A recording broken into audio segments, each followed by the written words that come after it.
At 18, as a Kenyan teenager, I would be what you call rebellious.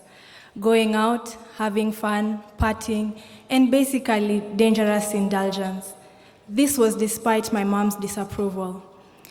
And I believe that I was living out my childhood wounds, and these were being an only child, being raised by a single mom, and having a deep need for love and acceptance. And one day, I began feeling queasy. I would feel like I want to throw up every time I saw someone I didn't like or a situation that made me feel angry. And this raised an alarm. And at the same time, I had missed my monthly period. So I knew I had to do a pregnancy test. And so I went to a nearby chemist and I bought one pregnancy test, I bought two, and I bought a third one. And they were all not giving a result. So I knew they were either faulty or I didn't know how to use them. And so I had to go to a clinic. And I made sure I went to an isolated clinic where no one would see me, because this was a very embarrassing situation. So I went to the clinic and I requested a pregnancy test. And I sat on a wooden, uncomfortable bench, anxiously chewing my nails and waiting for the results. And before I knew it, the attendant came and he sat next to me and softly spoke. The test was positive, you're pregnant. And at this time, I was not ready for such news. I was heavily overwhelmed. And he asked me, what are you going to do? He didn't give me any information about what were my options or what I could do. So I told him that I'd keep the pregnancy.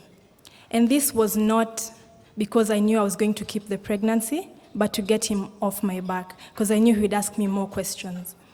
And after that, I left the hospital. And I left very confused, angry at myself for putting myself in a situation I wasn't ready for. And as I walked, I wondered who could I tell. And the first person that popped in my mind was my mom's secretary.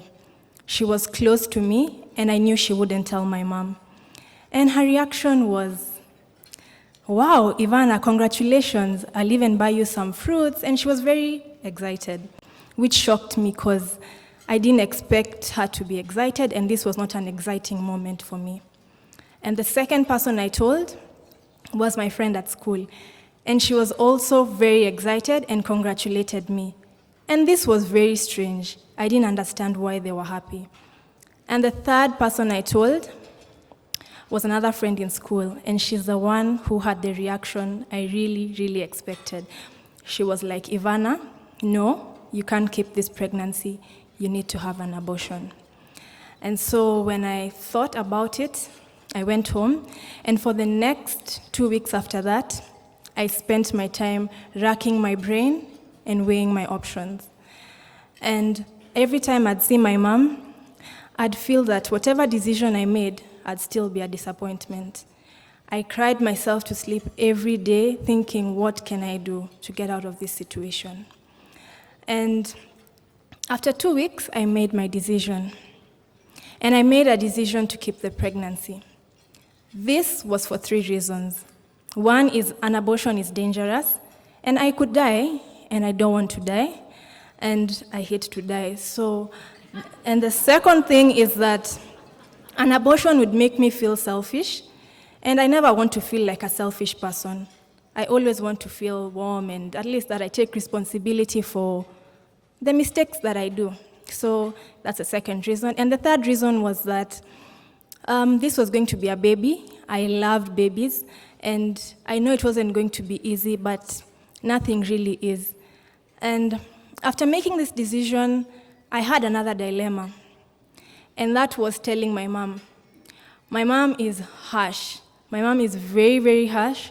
She would give me whoopings every time I made a mistake, and she was always telling me, Ivana, use your brain. So anytime I ask a question, I have to be sure it's not in my capability to answer that question.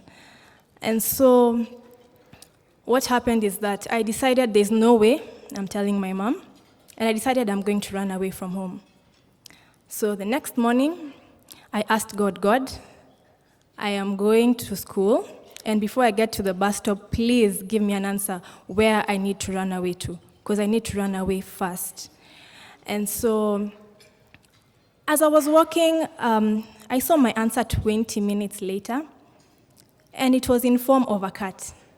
And it was carrying water, it was wooden, and it had a bumper sticker at the back, blue, with white writings. And it said, "Face your fear," in bold. And that was my answer, ladies and gentlemen. And what was my fear? My mom. So I had to face my mom. And so what I did was I went to a nearby sub-county hospital, and I approached a counselor. And I went for one thorough session. And that evening, I was ready to disclose to my mom that I was pregnant at 18. And so I went home, and I found my mom taking her regular cup of tea. And I told her, "Mom, I have some news for you." And she told me, "Go ahead." And I told her, "First finish your tea." And I feel like that was the fastest my mom had taken her tea. And after that, it was time for me to spill the beans and say what I had to say. And at that point, my heart was racing, my legs trembling, my hands shaking, sweaty, and all I could think of is how I was going to be sent away from home and just become another statistic.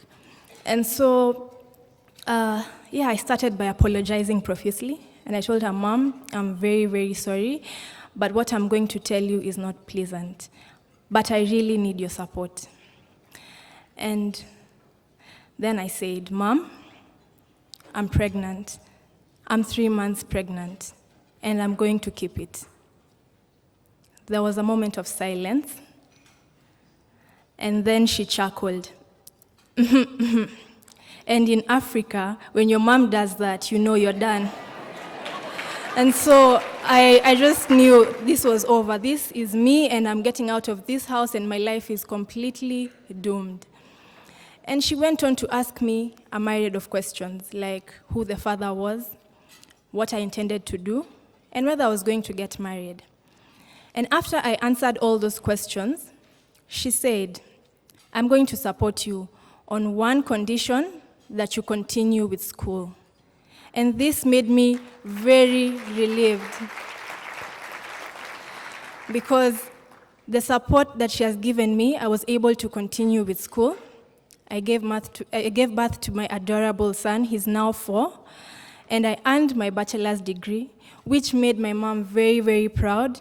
And now I work towards supporting other young moms and young girls to achieve positive life outcomes. Thank you.